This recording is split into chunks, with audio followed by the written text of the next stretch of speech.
Wow! Onion dosa. My choice is always onion dosa. Vegetable dosa. It's my choice. Podi dosa. My choice is podi dosa. Wow! Masala dosa.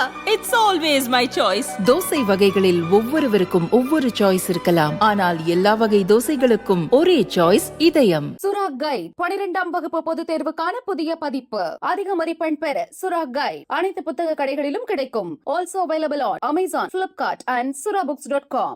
Karnataka முன்னாள் முதல்வர் எடியூரப்பா, வயது 81. Bengaluru dollars காலனியில் அவரது வீடு உள்ளது. கடந்த பிப்ரவரி மாதம் அவரது வீட்டுக்கு உதவி கேட்டு 17 வயது மகளும் அவரது தாயும் சென்றனர். மகளை எடியூரப்பா பாலியல் ரீதியாக துன்புறுத்தினார் என சிறுமியின் தாய் போலீசில் புகார் அளித்தார். எடியூரப்பா மீது போக்சோ சட்டத்தில் வழக்கு பதிவு செய்யப்பட்டது. இந்த வழக்கு சிஐடிக்கு மாற்றப்பட்டது. புகார் கொடுத்த பெண் கடந்த மாதம் புற்றுநோயால் இறந்தார். தன் மீதான வழக்கை ரத்து செய்யும்படி எடியூரப்பாவும் ஹைகோர்ட்டில் வழக்கு தொடர்ந்திருந்தார். ஜூன் 12ஆம் தேதி வழக்கு விசாரணைக்கு வரும்படி எடியூரப்பாவுக்கு சிஐடி 2வது முறை சம்மன் அனுப்பியது. அவர் ஆஜராகவில்லை. டெல்லியில் இருப்பதால் 3 நாள் அவகாசம் கேட்டார்.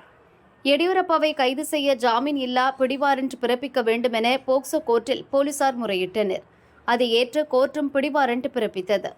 இந்நிலையில் தன் மீதான போக்சோ வழக்கை ரத்து செய்ய கோரும் எடியூரப்பாவின் வழக்கு விசாரணை கர்நாடக ஹைகோர்ட்டில் இன்று விசாரணைக்கு வந்தது. சிஐடி விசாரணைக்கு ஜூன் 17இல் எடியூரப்பா ஆஜராவார் என அவரது வக்கீல் கூறினார். இதை ஏற்ற கோர்ட் 17ஆம் தேதி வரை எடியூரப்பாவை கைது செய்ய ஹைகோர்ட் தடை விதித்தது. வரும் 17இல் சிஐடி விசாரணைக்கு ஆஜராகவும் கோர்ட் உத்தரவிட்டது.